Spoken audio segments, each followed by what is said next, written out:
বাংলাদেশ জুড়ে বিদ্বেষের বিষবৃক্ষ একেবারে ডালপালা মেরিয়ে ছড়িয়ে ছিটিয়ে রয়েছে। আর কেন এই কথা বলছি, কারণ যেভাবে শুধুমাত্র হিন্দুদের ওপর, সংখ্যালঘুদের ওপর অত্যাচার হচ্ছে তা নয়, তার পাশাপাশি একের পর এক মন্দির ভাঙচুর করা হচ্ছে।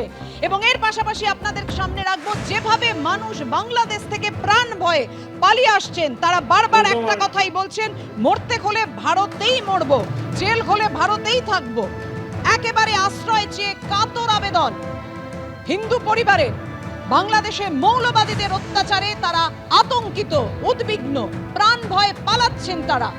কমলপুর থেকে আসছে কিছু একটা গাড়ি পাইছি, গাড়ি রেল ট্রেন পাইছি, আম্পার পাইছি, আম্পারের থেকে যেমন শিলচরকে বাসা বাড়া থাকবো এই উদ্দেশ্য নিয়ে আসছি আমরা। মানে মূলত আপনারা ভারতে থাকবো লেগেছে, ভারত থাকবো লেগেছি, আমরা যাইতাম না, আমরা জায়গা দেওয়া লাগবো, মানলেও যেতাম না, কেন লইতাম না, কাল লইতাম না, যাই খুশি তা করুন, আমরা লইতাম না। আপনার যে বিটা মাটি রয়ে গেছে এখানে, আধা বাংলা বীজ রয়েছে, এতে বাড়ি না বেচতাম, কেউ কিনে না, জমি জামা কেউ কিনে না। আপনারা শুনলেন বাংলাদেশে মৌলবাদীদের হাত থেকে বাঁচতে কিভাবে তারা বাংলাদেশ ছেড়েছেন, প্রাণ ভয়ে তারা ভারতে আশ্রয় নিতে চাইছেন, তাদের সেই কাতর আবেদন আপনাদের সামনে রাখলাম। এবং প্রথমেই যে কথা বলছিলাম যে রাতভর জঙ্গলে লুকিয়ে ভারতে আশ্রয় নেওয়ার মরিয়া চেষ্টা করেন তারা।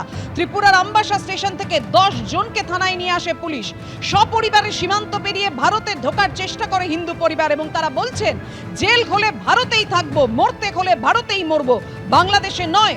মরতে হলে ভারতেই মরবো, বাংলাদেশে নয়। কারণ প্রাণ বাঁচাতে হবে তো, প্রাণে বাঁচতে হবে তো। এইভাবেই কাতর আরতি হিন্দু পরিবারের।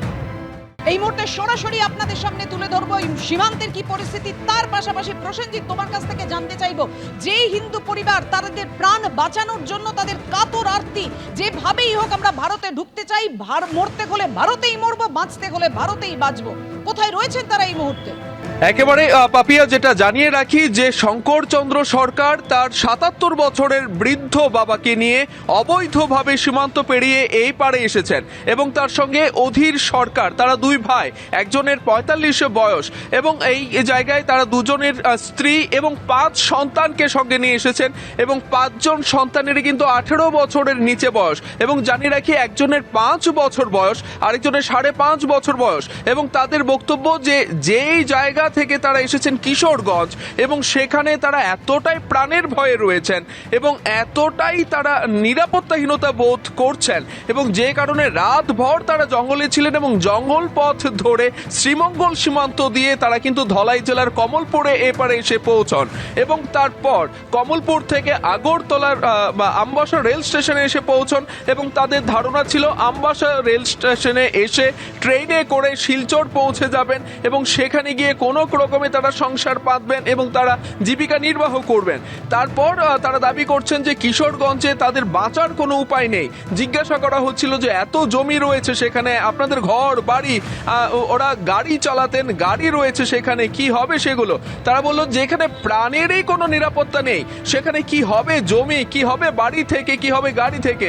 এবং তারা অভিযোগ করেছেন যে গাড়ি চালালেও তাদের যে ন্যায্য টাকা, সে টাকা পর্যন্ত তাদেরকে দেওয়া হয় না এবং প্রতিবার যখন গাড়িটা নিয়ে বের হয় কোনো না কোনো আছিলাই তাদেরকে এইভাবে কিন্তু গাড়ি নষ্ট করে দেওয়া হয়, গাড়ির টাকাগুলো তাদের কাছ থেকে কেড়ে নেওয়া হয়।